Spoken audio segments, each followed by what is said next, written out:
जय राधा माधवा कुंज बिहारी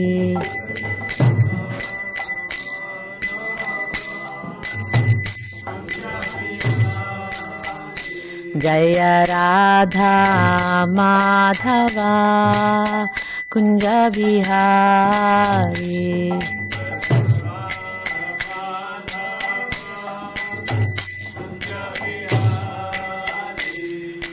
गोपी जन वल्लभा गिरिवरधारी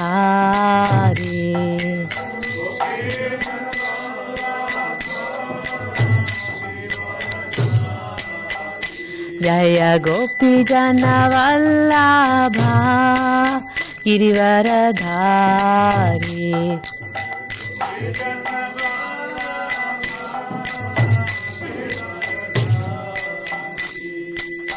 यशोदा नंदन व्रज जन रंजना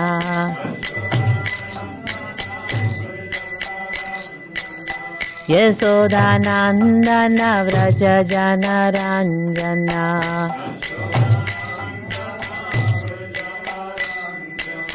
यमुना तीरा वनचारी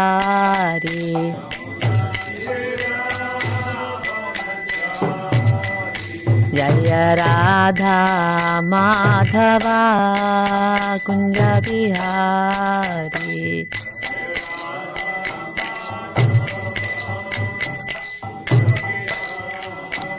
जय राधा माधवा कुंज बिहारी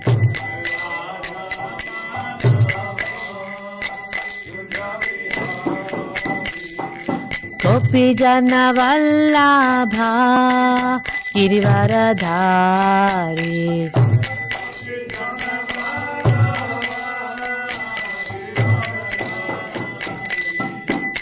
यशोदा नंदन व्रज जन रंजना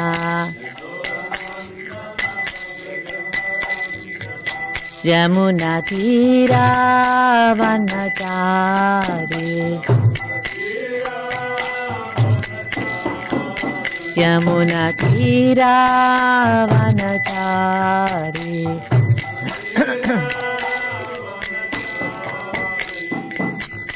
हरे कृष्णा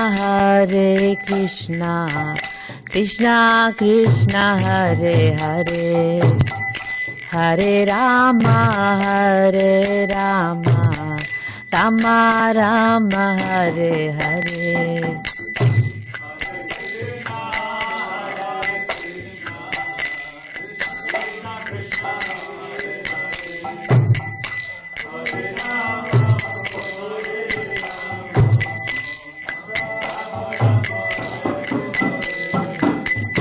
हरे कृष्णा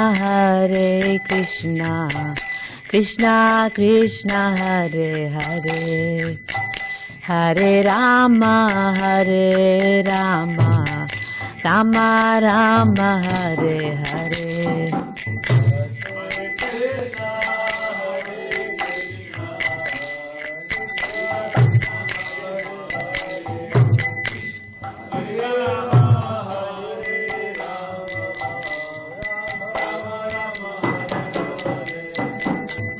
नित्य गौर हरि बोल नित्य गौर हरि बोल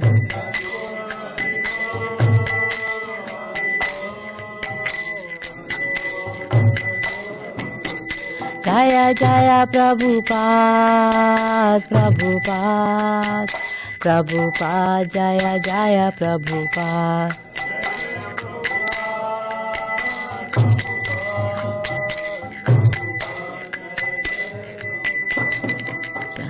प्रभात जय जय जय ओम विष्णुपाद परमहंस परिव्राजकाचार्य स्तोत्र सत Shri Srimad his divine grace AC Bhaktivedanta स्वामी शिल प्रभुपाद की जय जय ओम विष्णुपाद परमहंस परिव्राजकाचार्य स्तोत्र सत Shri Srimad his divine grace Bhaktisiddhanta Saraswati Goswami महाराज प्रभुपाद की जय अनंत कोटि वैष्णव वृंद की जाए। नामाचार्य श्री हरिदास ठाकुर की जाए। प्रेम से कहो श्री कृष्ण चैतन्य प्रभु नित्यानंद श्री अद्वैत गदाधर श्रीवासादि गौर भक्त वृंद की जाए। नामाचार्य श्री हरिदास ठाकुर की जाए। All glories to Vrindavan Dham ki jai. Prem se kaho Sri Krishna, I did that. Sri Sri Radha Krishna Gop Gopinath Shyama Kund Radha Kund Giri Govardhan ki jai. Vrindavan Dham ki jai. Mayapur Dham ki jai. Jagannath Puri Dham ki jai. Bhakti Devi ki jai. Tulsi Devi ki jai. All glories to the assembled devotees. All glories to the assembled devotees. All glories to the assembled devotees. All glories to Sri Guru and Gauranga. All glories to Srila Prabhupada. Hare Krishna. Thank you. So, Om Narayanam Namaskritya Naranjaiva Narottamam Devim Saraswatim Vyasam Tado Jayam Mudirayet Nashtaprayeshva Bhadreshu Nityam Bhagavata Sevaya Bhagavatyuttama Sloke Bhaktir Bhavati Naishtiki. Om Namo Bhagavate Vasudevaya. Om Namo Bhagavate Vasudevaya. Om Namo Bhagavate Vasudevaya.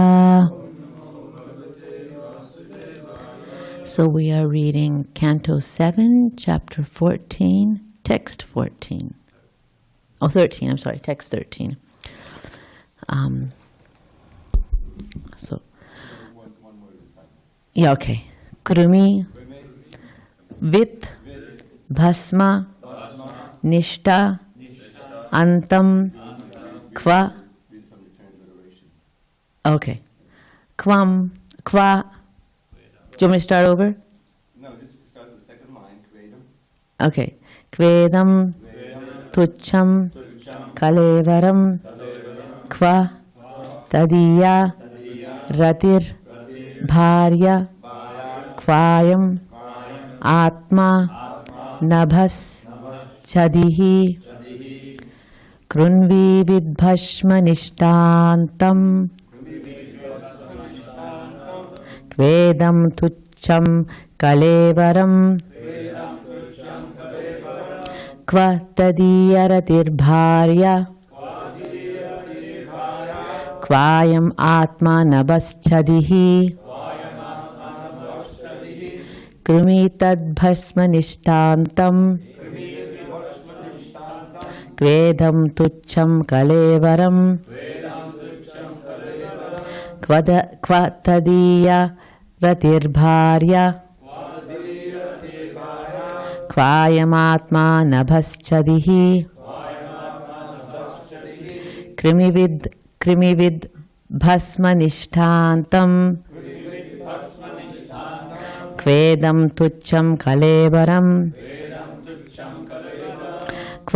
Kvatadiya Ratirbharya Kvayam Atma Nabhaschadihi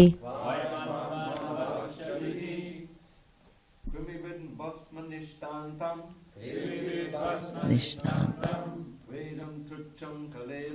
Kvedam Tucham Kalevaram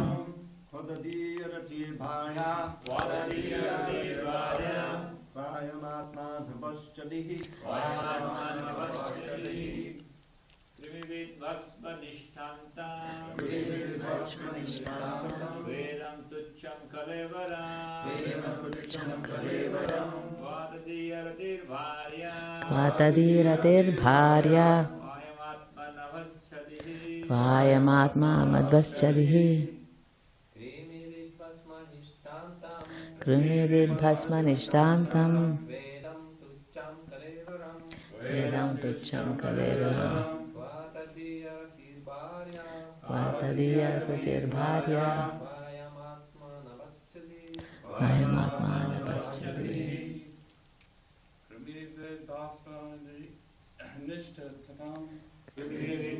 Nishtantam Kvedam Tushtam Kalevaram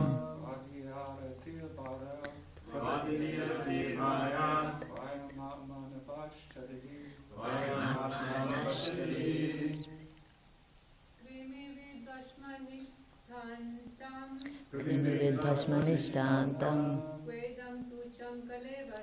Kvedam tucham kalevaram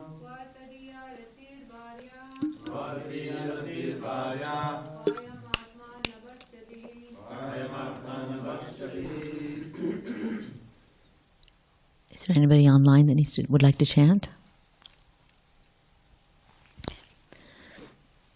Okay, so word for word. Krumi, insects. Germs. Vit, stool. Bhasma, ashes. Nishta, attachment. Antam, at the end. Kva, what is. Idam, this body. Tucham, very insignificant. Kalevaram, material tabernacle. Kva, what is that? Tadiya ratihi, attraction for the body. Bharya, wife. Kva anyam, kva ayam, what is the value of this body? Atma, the Supreme Soul. Nabha chadihi, all-pervading like the sky. Translation. Through proper deliberation, one should give up attraction to his wife's body because that body will ultimately be transformed into small insects, stool, or ashes. What is the value of this insignificant body? How much greater is the Supreme Being who is all-pervading like the sky? Purport. Here also the same point is stressed. One should give up attachment. Translation repeat, Prabhu? I'm sorry, should I repeat? We should repeat the translation?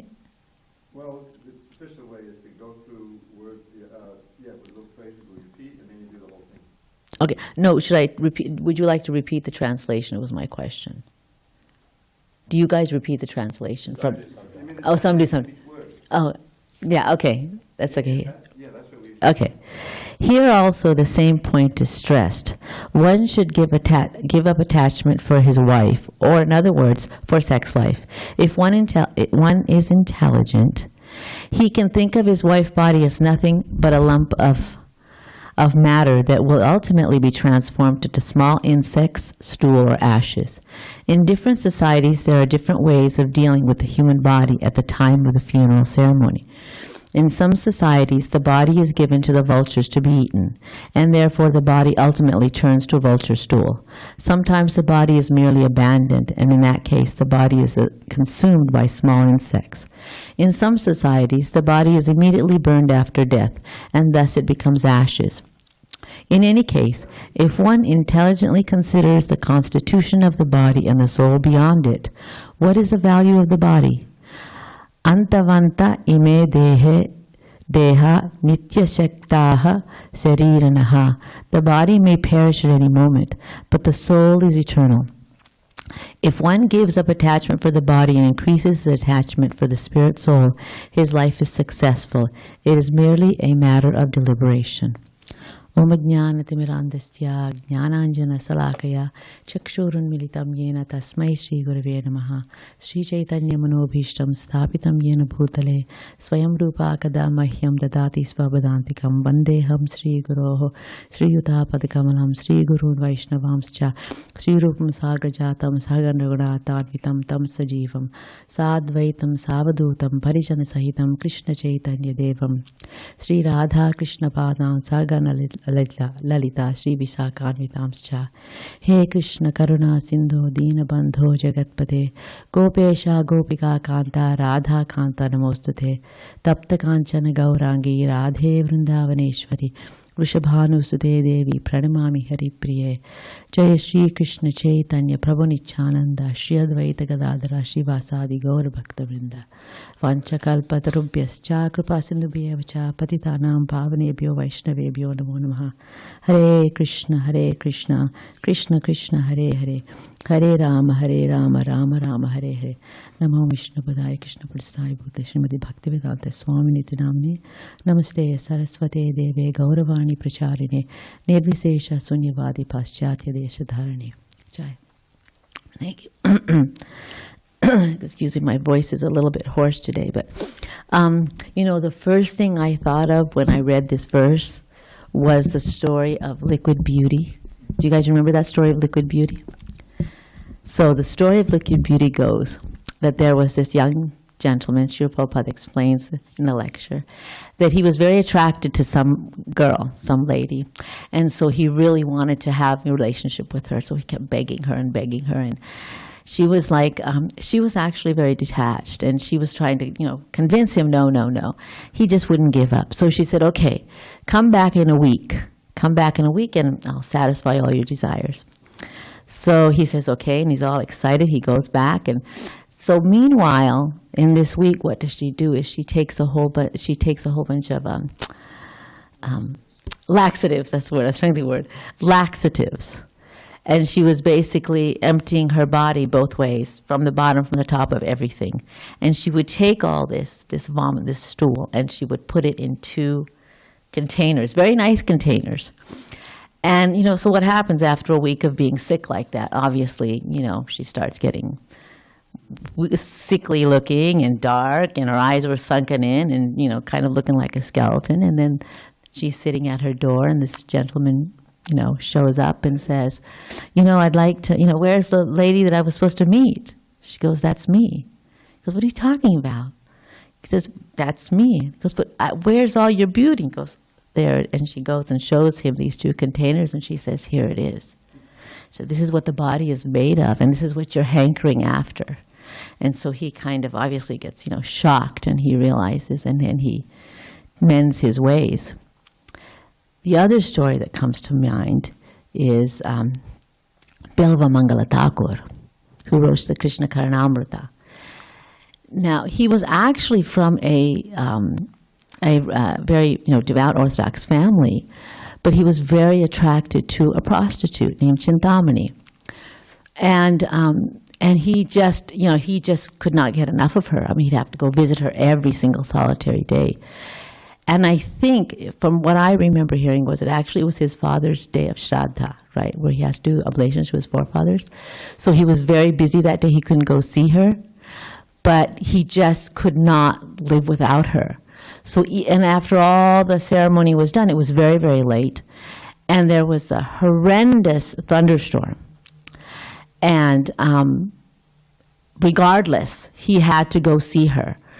So he braves this thunderstorm in the middle of the night, or late at night, or middle night, whatever, late at night, it's dark, and the river is flooded.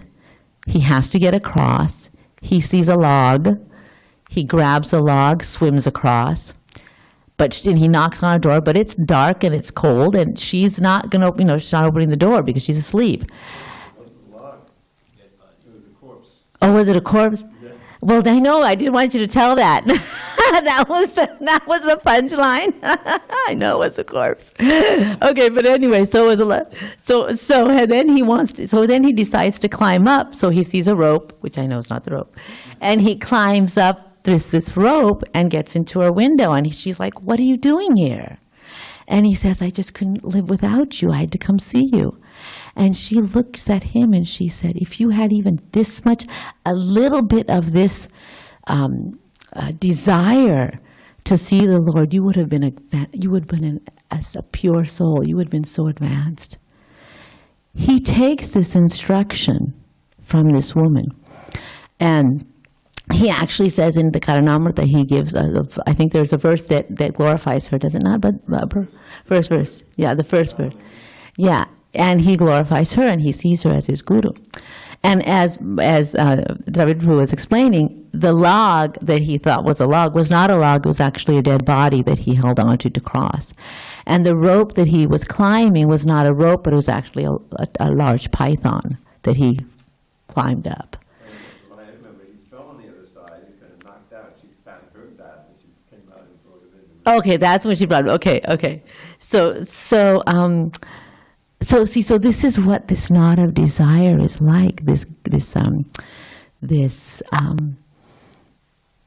as Srila Prabhupada calls it, the Hrudaya Grandhi. So I want to read something from. So he says, this, first of all, a couple of things I want to say before I get into the actual part. So when somebody reads this, many times when people read Srila Prabhupada's books, they get this impression that he's very negative about grahastha life, that he's very condemning about women and about this. So the thing is that that's not true. Many things are taken out of context. What we need to understand is, for example, when it comes to grahastha life is very, very important. Why is it important? Because the other three ashramas, the brahmachari, the vanaprastha, and the sannyasi, are supported by the grahasthas. It is the responsibility of the grahasthas to take care of these devotees who are not earning a livelihood. So the responsibility of the grahastha, without the grahasthas, none of these ashramas, none of these different personalities, the vanaprastha, the brahmachari, and the sannyasi, they could not perform these spiritual duties that they are responsible for. Nor can the sannyasi go from house to house to preach to the grahasthas. So the system that is put in place is a very much of a relationship, a reciprocal relationship between the grahasthas and the rest of the ashramas. The other thing is that we need progeny. There are so many souls that want to be born in order to have the ability in this human form of life to reach Krishna. Without grahasthas, this doesn't happen. Without Krishna conscious children, this doesn't happen. So it's important for us to understand the context of some of these verses. So that's one thing I want to say. The other thing is that in the marriage vows, when the Vedic marriage ceremony is taking place, it's dharma, artha, kama, moksha, and of course the panchapurushartha, which is bhakti yoga, right? So the responsibility of a couple is dharmically, in other words, with regulation and under the sastric injunction, to earn money, artha, and dharma, artha, kama, to satisfy material desires, yes, to also go through those stages to ultimately reach moksha, and also from there, or even beyond there, get to bhakti yoga. So the primary goal of marriage is to support each other on this path of bhakti yoga. So we're supposed to be partners on this path.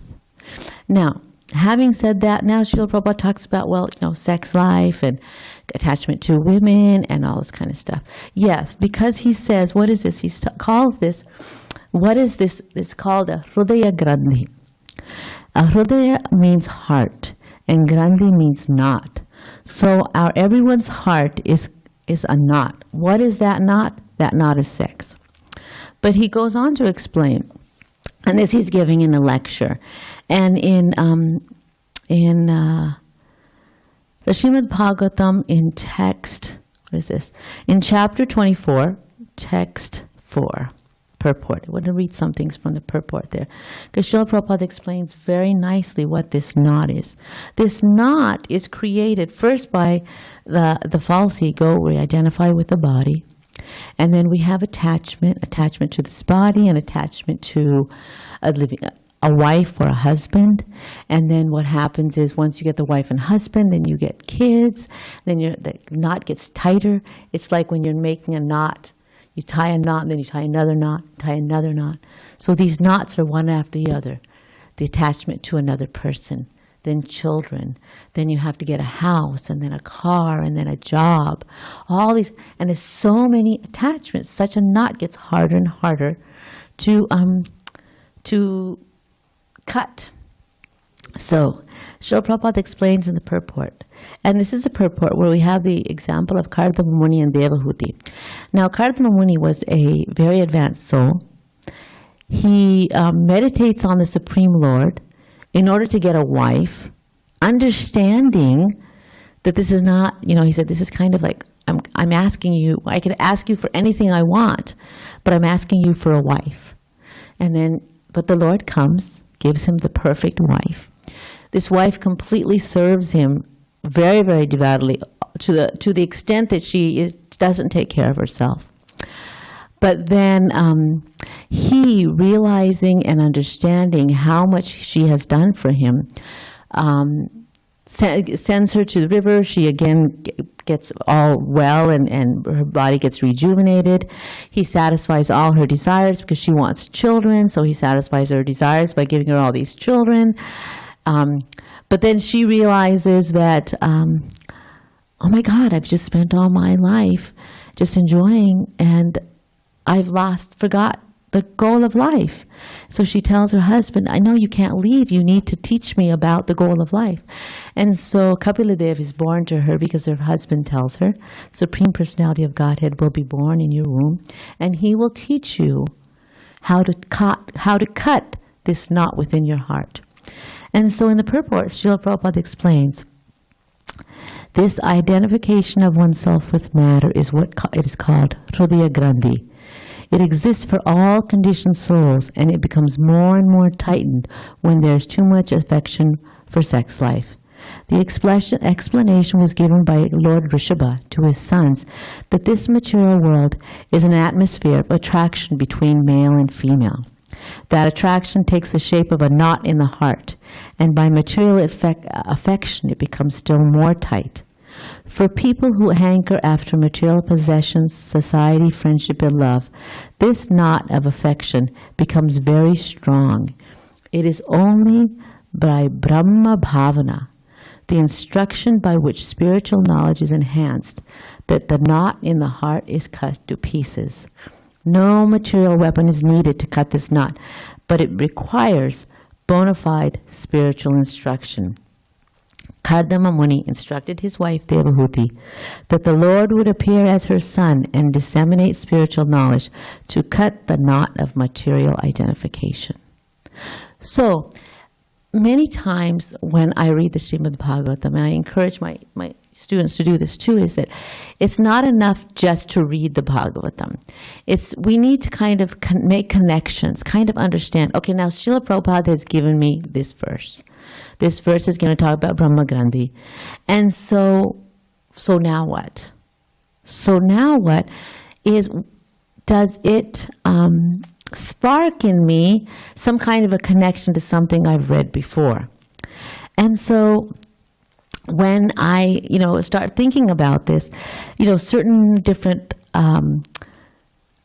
verses come to mind. And particularly when we're talking about this knot within the heart. And Srila Prabhupada explains that it can be cut by spiritual knowledge. Okay, and how is this? And we may think, but how does that happen? Like, okay, where's the spiritual knowledge? How do I get it? How does this work? So that's one thing you question. The other thing is that I was recently reading in the purport of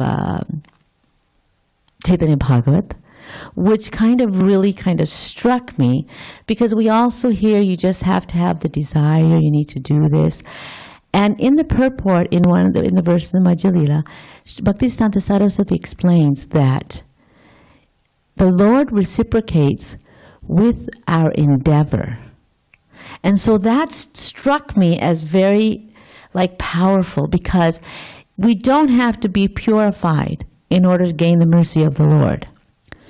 All we have to do is have a sincere desire and try. That's what endeavor means, to just try and try again. So to me, although these verses, say the knot in the heart is tied, sex life is going to, get you, and all this kinds of stuff, the answer or the solution to cutting that knot is also given in the Bhagavatam. And this is my favorite verse, one of my favorite verses, I think, of the Bhagavatam. And it's Srimad Bhagavatam 1.2.17. And it explains specifically how this knot is cut. And it's Srunvatam svakata Krishnaha punyasravana kirtanaha hrudayantastu bhadrani vidhunoti suhrussatam.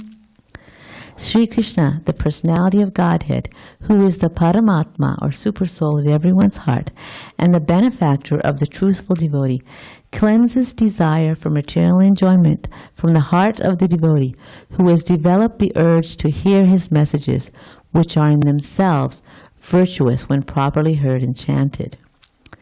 And the reason why this is so powerful to me is because it explains to us that Krishna himself comes. You just have to have that desire. We cannot do it on our own. If we think that it is by our hard work and, it's all me, I've done it. It's not. We just have to have that desire. And Krishna, like the, affectionate parent, he helps us. And, as I'm a parent, grandparent, and we want to see our children succeed. I mean, that is the biggest desire of a parent. It's the biggest desire of a spiritual master. It's the biggest desire of a teacher. They want to see those underneath them to succeed. A true teacher, a true parent, a true spiritual master. Okay, so let's read some of this purport. Okay, so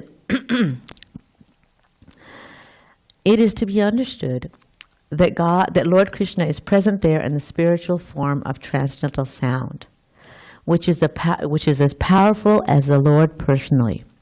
Sri Chaitanya Mahaprabhu in his Sikshastika declares clearly that the holy name of the Lord has all the potencies of the Lord, and that he has endowed his innumerable names with the same potency. There is no rigid fixture of time, and anyone can chant the holy name with attention and reverence at his convenience. The Lord is so kind to us that he can be present before us personally in the form of transcendental sound. But unfortunately, we have no taste for hearing and glorifying the Lord's name and activities. We have already discussed developing a taste for hearing and chanting the holy sound. It is done through the medium of service to the pure devotee of the Lord.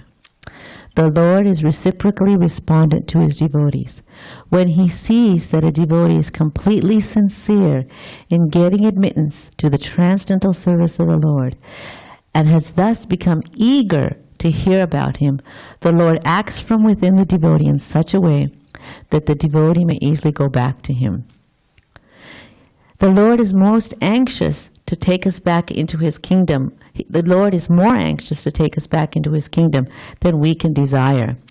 Only a very few men want to go back to Godhead, but anyone who desires to go back to Godhead, Sri Krishna helps in all respects. One cannot enter into the kingdom of God unless one is perfectly cleared of all sins. The material sins are products of our desire to lord it over material nature.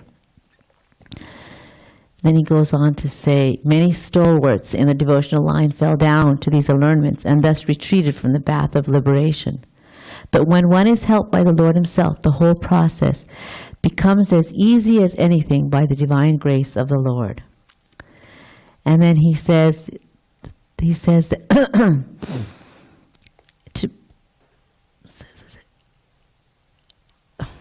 says, every living being has been associated with such things, which means these material hankerings, its material attachments, from time immemorial, from remote time, practically immemorial. And it takes time to recover from this foreign nature. But if one is engaged in hearing the glories of the Lord, gradually he realizes his real position by the grace of God. Such a devotee gets sufficient strength to defend himself from the state of disturbances, and gradually all disturbing elements are eliminated from his mind. So this is the process that Srila Prabhupada is explaining. This is the process that is given by Chaitanya Mahaprabhu, by the Srimad Bhagavatam, that all we need is a sincere desire. All we need to is endeavor. All we need to understand that we have been contaminated. It's like having a very debilitating disease. When you get, very, very sick with some disease, it takes time to recuperate. It takes time to get over that illness. So we have been infected by this disease of material energy, material nature. And unless we take the time to take the prescribed medication to cure us of our disease, it won't happen. The example is many times given of how we are, the material world is like a hospital, and that we are all in this hospital trying to get cured of the disease. And there are people in all different stages. Some people, are very, very sick in the hospital. They may have cancer, they may have tumors. Some people may just be going there for a severe case of the flu. Some people may have, broken their leg. So many different things. Some people are there for a couple of days and they're ready to go out. Some people are there for a very, very long time. So all of us are at different stages in this, the sickness of material nature, this attachment to this body and everything else that comes with it. But the good thing is that, number one, there's a hospital, okay? Srila Prabhupada has given us this hospital. Just imagine all those places. I mean, we know of many, many places in other countries where there's not a hospital in the town. Right? Of many places in India where there's no hospital, that somebody has to go miles and miles to get to a hospital. So Srila Prabhupada has created hospitals for us. That's what this ISKCON movement is like. It's like a hospital. We can all come here to get cured of this material sickness. And how do we get cured? Number one, have a sincere desire. Once we have that sincere desire, then Krishna within the heart gives us the knowledge. Helps us as Chaitya Guru. And also, Krishna sends a spiritual master. You have the case of Dhruva Maharaj. You have the case of so many other devotees who were hankering for something. Dhruva Maharaj, although Dhruva Maharaj had a material desire, but he was sincere, and the Lord came, gave him what he wanted before. He didn't want that material desire once he saw the Lord, but the Lord said, no, just take this. Don't worry, you won't forget me, but just take this. You got to get rid of this. So the Lord will cleanse those material desires from us. All you have to have is that sincere desire, sincere endeavor. And continuing with that hospital analogy, in the hospital, the Guru is our doctor. The Guru is the one that gives us the prescription. And the prescription is chanting the Hare Krishna mantra, right? Eating prasadam and associating with the devotees. When we're sick, we don't want to go where people are sick. And when we're well, we obviously don't want to go where people are sick, right? So we try to keep the association as beneficial to our spiritual health as possible. So these are all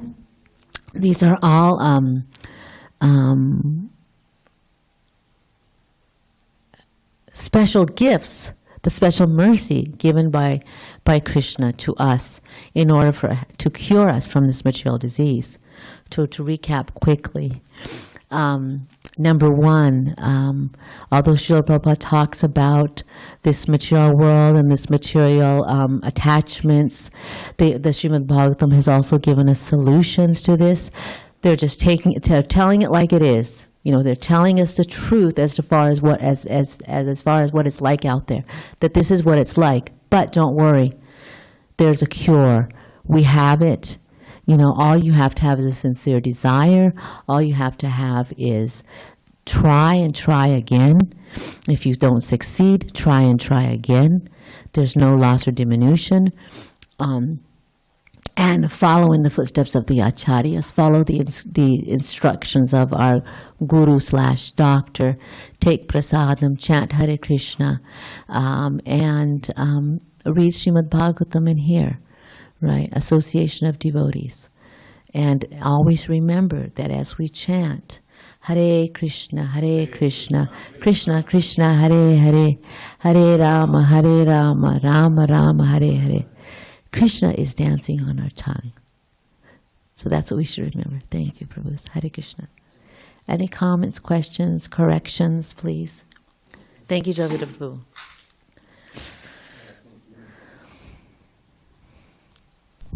Hare Krishna. So in the purport, the second to last sentence of the purport. If one gives up attachment for the body and increases his attachment for the spirit soul, his life is successful. It is merely a matter of deliberation. Now, I kind of understand that, but it seems that in our process, the transfer of attachment is not so much to the soul, but to Krishna. It's the supreme soul, if you were. You know, and we can understand that, because, isn't it? Because otherwise, it seems it's rather ultimately impersonal. You're getting attached to your soul. How do you even do that? You know. And what I'm thinking with that is, I think it means understanding. Attachment to the soul. In other words, don't get attached to the body. Don't identify with the body. Get attachment to the soul. Identify with the soul. That's what I'm thinking. Oh, identification. You know, identification-wise, because it's because we're identifying with the body that we get attached to it. Yeah. Right. Yeah. Now, if you identify yourself as soul, then you get attached to the soul, leading to the understanding to go on. Does that make sense? Practically, the process that, as you said, in chanting Hare Krishna. I mean, when we chant Hare Krishna and hear the sound, and you know, in our even beginning, what's happening there, because Krishna is there in his name, so you're transferring your attachment from the things of this world to Krishna. I mean, that's what you start doing, and if you keep doing it and succeed, then you'll be realized.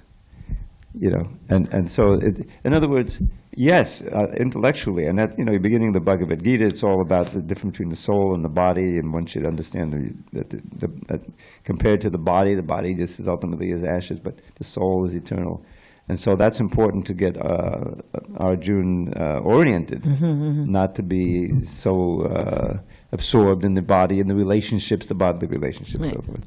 But practically speaking, in the process of bhakti is that, okay, as a soul, as a conscious being, I'm transferring my consciousness to Krishna, and the attachment is being, I use this word, sublimated all the time. It's like the same attachment is being purified, and instead of to the things of this world, it's being transferred to Krishna. I mean, that's practically how it works, isn't it? Right, and also we are individual souls, though, right? We are individuals, so there is that, you know, you have to, as you said, otherwise we'd become impersonal, right? So we have to understand that we are individual souls, we always will be, and we'll have that attachment with Krishna. Yeah. That there is a relationship. I think that's also the other point, that there is a relationship still there. It's not like we're saying, don't have relationship. We have a relationship with Krishna. That's the ultimate relationship, and that is the perfect relationship. Yeah. Yeah. Okay, Thank I think you. I understand. Thank you. Any other questions? I love your analogy with the parent, affectionate parent, and Krishna. It's really beautiful. You also brought up a text from the Bhagavatam, the second chapter, text number 17. And sometimes we study and read Bhagavatam, associate with devotees, and we do it for a long time. But yet we're still not so sincere, at least we don't have that feeling inside. So I'm just wondering what you would say, how we can increase our sincerity. In sadhu, you mentioned sadhu sangha, get initiated, these things help. So how do we really take advantage of this? You know what my Guru Maharaj would say? He would say, pray to Krishna. He would say, cry. He said, if you don't have the taste, he would say, cry and say, Krishna, I don't have the taste. And if you don't have the taste, or if you don't have the taste to have the taste, then he said, cry to have the taste to have the taste. I mean, he just goes on and on. So, I mean, it's hard. I mean, it's like peeling an onion. There are so many layers. We need to understand, I mean, a couple of things. You know, one is we've had so many bodies. We've had, I mean, 8,400,000, okay, species of life. We've gone through them all to get to this human form of life. Now, even in this human form of life, this may not be our first human form of life. Who knows? If we started all over, what if I was, you know, I don't know, maybe if you were in And, he had a human form of life just by some ajnata sukruti, right? Some unknown spiritual benefit. You got a beneficial life. Yet you have been so covered over by so many of your past births that you did not utilize it properly. You ended up again somewhere on the bottom of the pile, and you started all over again. And just imagine how many layers and layers and layers are we covered with. It's like if you had not taken a bath. You're living out in the forest or whatever, and not taking a bath. I mean, can you imagine how encrusted you are? Yes. I mean, how long is it going to take you to get those layers off just your physical body, right? I mean, and it doesn't, you could be scrubbing and scrubbing for a long time, and many, many baths later, and and the water's dirty, and so that's what I'm saying. That's what we are like. That's what this soul's. But just to think that underneath that is the spirit soul that is so pure. That's what's there. Somebody sent me a quote, and somebody was saying how, my Krishna consciousness is thick and thin. They call it thick and thin because sometimes my chanting's good and sometimes my chanting's bad. It's not very good. And Guru Maharaj explains, that's the part of the process. I should read the quote itself because he does a fantastic job. Hopefully I can find it. Is that okay? Can I do that? Is there time to do that? Okay, I want to read this question because I like this question very much. Oh my Krishna, where is it? Krishna. Okay, it's got to be above here. Oh,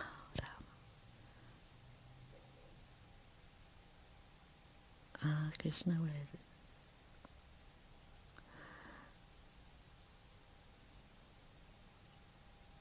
Oh, Krishna, can you show me it, please? Because I need this verse. I need this question. Somebody asked the question, thick and thin.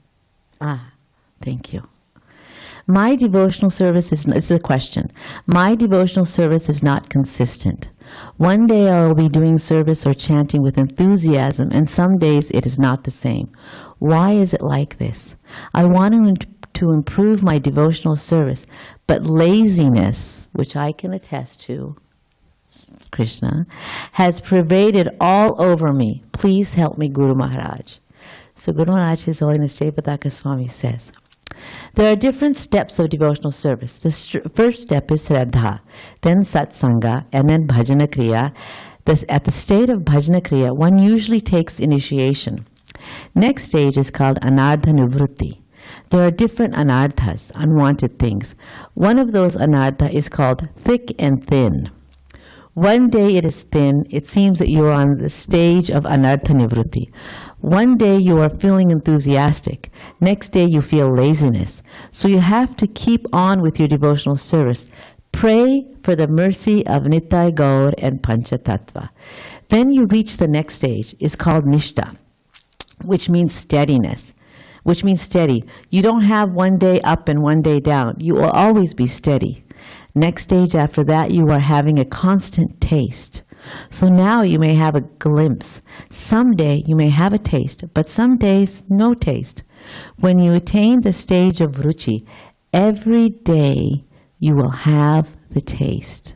Isn't that exciting? I don't know, every day. Don't you want to reach that stage? So this is what we have to ask ourselves this question. If we get a little taste, don't we want to get to that stage? You've had like a piece of, gulab jamun. You just had a little piece like, oh man, I want that whole thing. right? So he says, oh, Krishna, go back. What'd they do? He says, every day, don't you want to reach that stage? Why are you delaying? And then after that, you get attached to that taste. That is called asakti. And then after asakti, you come into the ecstatic love of Krishna. Ashta sattviki bhav. 8 ecstasies. After that, whenever Krishna blesses you, you can achieve Krishna prema. So you are making progress. Someday up, someday down. Some people, they don't have any up. Okay? They are very fallen. You have some day up and some day down. Keep on going, and soon you will reach the stage of Nishtha. That was like the most powerful thing for me that really like encourages me, like, okay, fallen off, I'm going to get back on, because I got to taste once some little bit of thing, just chanting. Maybe one name of Krishna just did it something for me, and I want to reach that again. So, yes, Dharma. Madhurya Kadambini. Yeah. This is exactly what he mentions there. Under Bhajana Kriya, Yeah. he says, divided into two parts, anishtita, unsteady, and nishtita. When devotional activities are performed on the anishtita platform, there is no fear of deviation or lethargy. Anishtita, this is bad. Are performed on the nishtita platform, there is no fear of deviation or lethargy. Anishtita, unsteady devotional service, to further divide into 6 gradations. Utsahamahi, sudden enthusiasm. It's like you see, when you first join up. Oh yeah, you're into kirtan. This is great, but then, and then Gana Tarala. That's what he's talking about. Sometimes enthusiastic, sometimes lethargic. It's exactly analyzed here. And Vyuta Vikalpa, a stage when doubts assail one's resolve. Vishaya Sangara, a stage of internal tug-of-war with material sense enjoyment. Niyamakshama, although one practices regularly, full justice is still not done to the process. He's really analyzed it in the stages. Yes. So that's there in the database. I'm looking in the database. Thank I looked you. for Ganatarala. I said, well, that's what it is. Why didn't I find it? Because it says Ganataralad. It's misspelled here, so I couldn't find it at first. But anyway, I immediately thought of that when he asked the question. Thank you, David. From the Madhurya Kadambini. Yeah. Vishwanath Chakravarti Thakur, is that what you said? Yeah, okay, yes. Very nice, thank you. Any other questions, comments? No. Thank you very much. All grace, Srila Prabhupada, Hare Krishna. I'm going to turn this off.